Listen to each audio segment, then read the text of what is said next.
Welcome to the Boostly podcast. This is the podcast that gives you the tools, the tactics, the training, and most of all, the confidence to go out there and get yourselves direct bookings. Today, we're welcoming back Paul Anderson. He is the social media hotelier, a returning guest from 3 years ago. We were talking just before we pressed record. I can't believe it has been 3 years since we've had Paul on.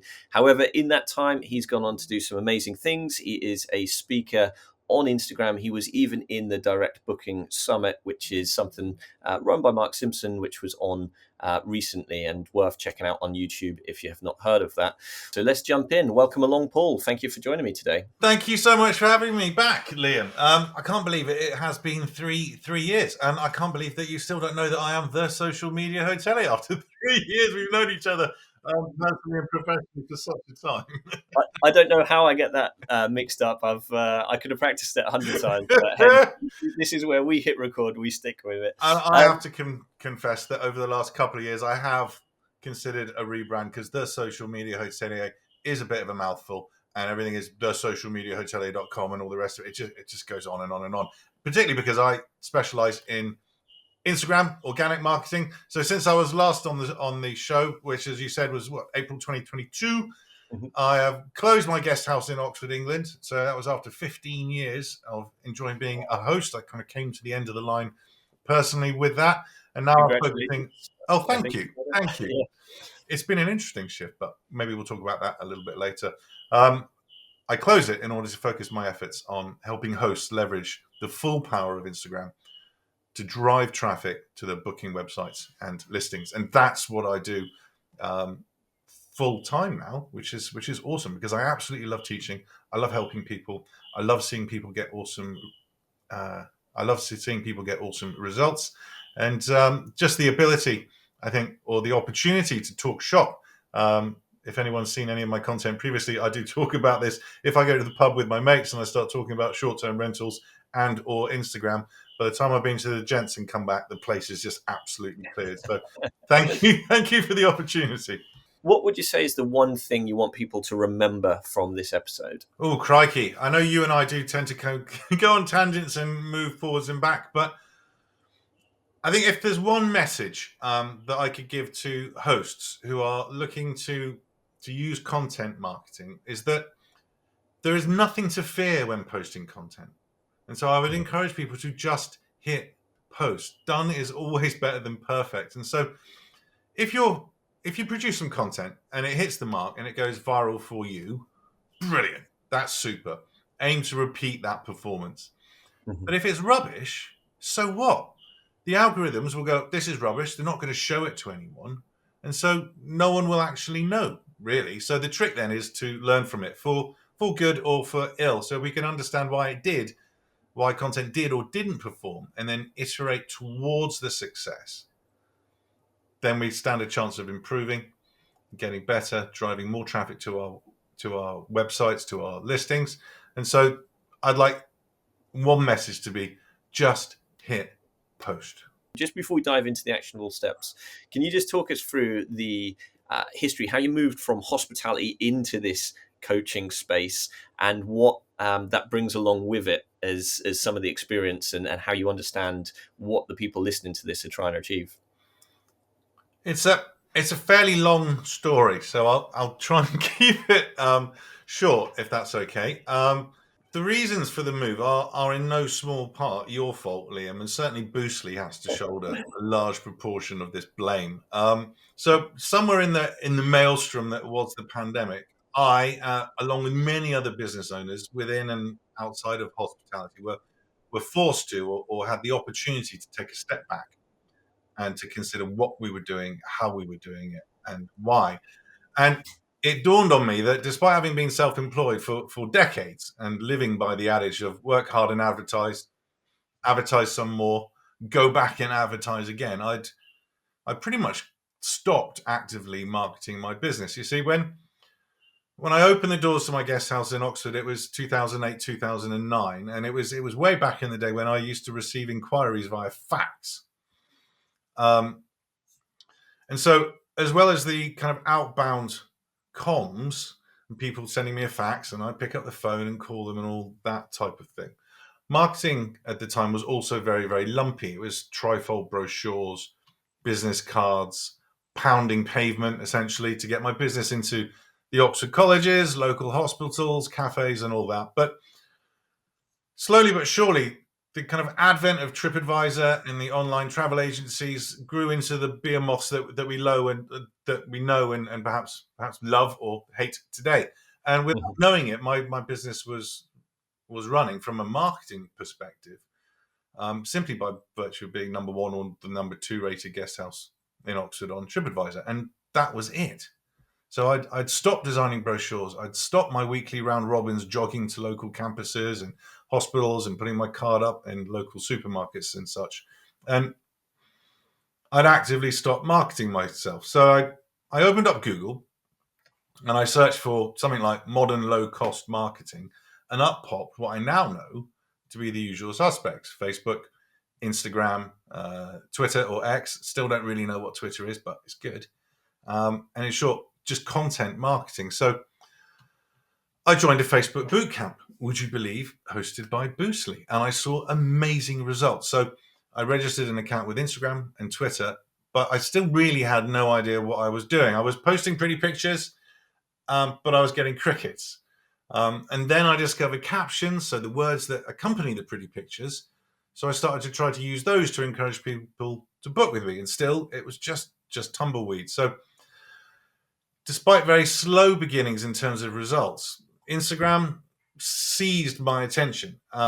After all, that's what Instagram is designed to do, is to grab people's attention and to hold it. And I lost myself in the mashup of its creative breadth and dynamism. The best way to explain where this obsession comes from is to tell you that when I finished high school and before I headed to law school, I left with qualifications in 4 subjects: maths, physics, economics, and art and design. And the thing is, if it wasn't for the art and design, I wouldn't have been half as successful with the others as I was. And the same Mhm. applied to my efforts on the Instagram. So I was determined to figure out how to use Instagram to push people onto the booking page for my guest house. I'd seen heaps of content saying it could be done. So many Instagram gurus talking about posting every day, mixing content with videos, 20 stories a week. And so I tried it. I'm part of a local independent business group, and they ran a kind of 30 posts in 30 days challenge. And I just dove into that, and I saw an improvement in results. And I decided at the end of that challenge just to keep going. Another 30 days of devoting all my time essentially to creating content went by, and I was officially obsessed. I guess one of the questions that I've got, and hosts listening to this, is what is working now that perhaps wasn't working before? What are some of the big picture kind of algorithm changes or the things that we need to be aware to generate that engagement? Wow, 3 years of Instagram change. Okay. A lot has changed. Instagram is a constantly shifting platform. And importantly, how and why people consume short form content. So TikTok, YouTube Shorts, Instagram is always in a state of flux. Mhm. And despite arguing for years and years, to them blue in the face that these platforms are not social media platforms, they're advertising agencies, the word social remains uber important. Most recently, the statistics strongly suggest that direct connections between accounts, so direct messages and sharing content, are being pushed much harder by Instagram. People are spending more time in the direct messages than they are on their home feeds. And this is why we're seeing the rise of services like ManyChat. And it's absolutely then the case that posting frequently and regularly is not a marketing strategy anymore. So on the connections front, the last few years have seen a wealth of features added to direct messages, particularly video messaging, broadcast channels, being able now to forward schedule direct messages. And so it feels like there's a new movement. Mhm. There's a new type of story sticker apparently released almost every month. And following the success of Meta integrating 2 of its platforms, Facebook and WhatsApp, they're now making efforts to do the same with Instagram and WhatsApp to pull all 3 platforms as such into one ecosystem. Mhm. So we can now add WhatsApp details to the contact us button for business accounts.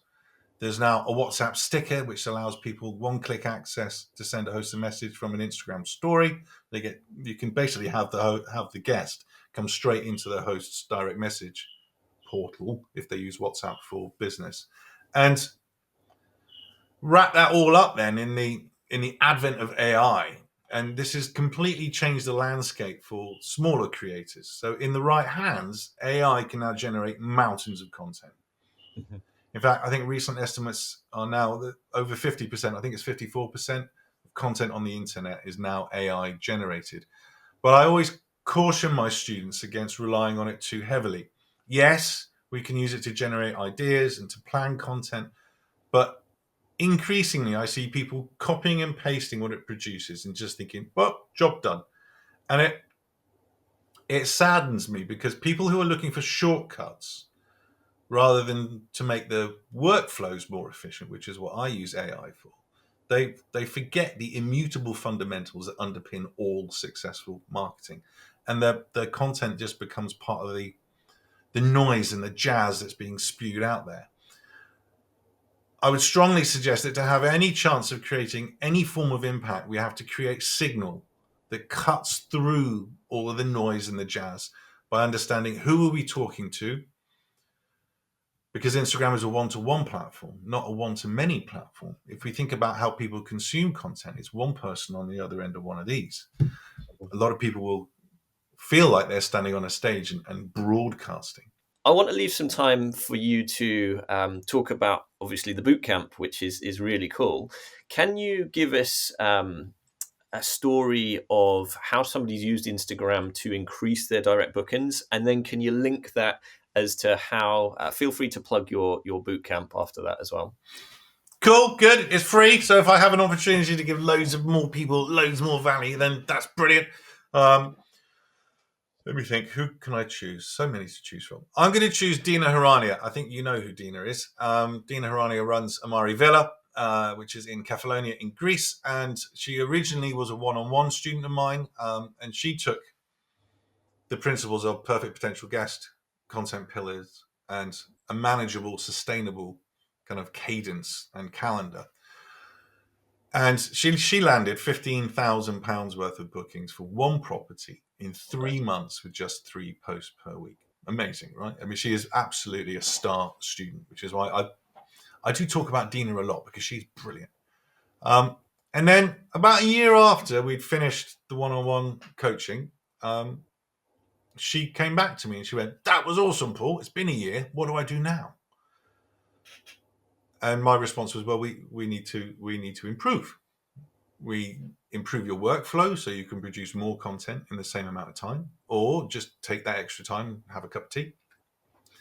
And we improve the quality of your content." So Dina then joined the Instabook training program, and we analyzed the performance of her content from 2024. Now, Dina is a super diligent student, has a really strong work ethic. So she'd religiously followed my advice and recorded the performance of the 120 or so pieces of content that she'd published in 2024. And she'd recorded it consistently 24 hours after it was published. So we copy and pasted that spreadsheet somewhere else, and when we sorted it with the top reach at the top of the spreadsheet, and then we did it again and did the most link clicks at the top of the spreadsheet. She's now in the process of rescheduling the top performing 20-25% from both categories, carbon copies of the originals. And the next 20-25% that performed well, but not top of the pops as such, she's looking at where she can improve it, making little tweaks to it. And the bottom 25-30%, she's trying to analyze why it didn't perform well by comparing it to the content that we know performs, or she's just going, "I'm not doing that again. I'm going to do more of this." And so by regularly reviewing and iterating on the work that gave her that £15,000 in 3 months, she can't help but to keep winning. And I'm really excited to see the results she gets from this new wave of effort, because a lot of people think that they need to come up with something new and something completely fresh every single time. And I think the best way to illustrate why people needn't worry about repeating or just making small adjustments in their content as they go is if we picture an account that has 1,000 followers. And they publish a piece of content and it reaches 500 people, 500 accounts. Which is pretty strong, to be fair. So strong piece of content. Let's then assume that searchability, keywording, all that good stuff, the discoverability piece was really effective. And of those 500, 250 were non-followers, brand awareness. What that means, though, by implication, is that of those 1,000 followers, only 250 of those followers even know that content exists. Mm-hmm. Still another 750 followers who've never seen that piece of content. So you can post it again. And if one of them comes back and goes, "Oh, you did that 3 months ago," the chances of them being your perfect potential guest are slim to none. You go, "All right, fine, move on." I've had people do it I've had people do it to me several times. Come back, "I don't know why you keep repeating content. I'm going to unfollow you now." Okay, This is not an airport. You don't need to announce your departure. Just if you don't like it, it's free advice and go somewhere else.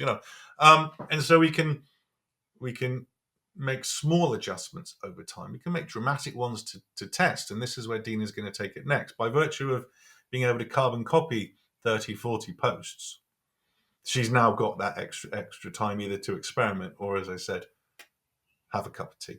Before we go, Paul, what is a final takeaway? If a host is listening to this right now today, what's one thing that they can do to improve either their Instagram or their direct bookings? What would that be? And anything else you'd like to leave our guests with? I do bang on, and I have banged on about this a lot today.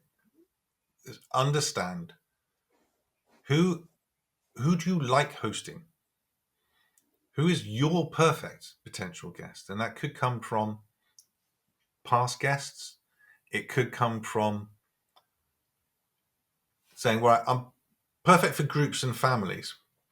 But the families who stay with me have young children, like I do, who just create a god-awful mess. I'd rather have a group of mid-30s people. Okay, so who amongst that group is going to be the one with the credit card making the decision, and identify who makes your life easier, and therefore who can you serve best? Because if we target a perfect potential guest, we can manage their expectations before they even arrive at our doors. And if we manage those expectations, it then becomes remarkably easy to exceed them. And once we exceed those expectations, they're the ones who essentially become our free sales force. They tell their friends, they tell their relatives, they tell TripAdvisor, they write the reviews, they come back. And the same applies to the way that we market. So if we can attract the people that we love to host, the ones that we'd be happy, I forget who came up with the phrase, like, would you be happy to go for a beer with them? I don't drink beer, but would you be happy to go for a beer with them? Them. If you target them, then you stand a chance of cutting through the content marketing noise. And it's a really noisy space. Really, really noisy space. So that if your content talks to the individual and your profile is optimized to grab their attention, and go, "We are perfect for you and you are perfect for us," and you do that quickly, then we stand a chance of taking people from the top of the funnel through the flywheel of our content, out through the link in bio. And as soon as they hit that link in bio, they are giving us their undivided attention. And attention is absolutely the new oil, the new gold, the new black. Doesn't matter what you want to call it. It's all driven from attention. Grab the attention, hold it, and then redirect it where you want it to go. Well, thank you so much. And look forward to having you on again in 2-3 years' time and seeing the journey and the update then. Let's do it sooner than that. Let's do it sooner. Let's do it sooner than that. Yeah. Thanks again. We'll see you on the next one. Thanks for listening. Pleasure. Thank you so much for your time, Lynn. Appreciate you. Having a blast, gonna get it on the Bruce Lee podcast. Bruce Lee like Bruce Lee, cause it's so hard and the T is loose leaf. Making up those rhymes, don't write it, just do it loosely.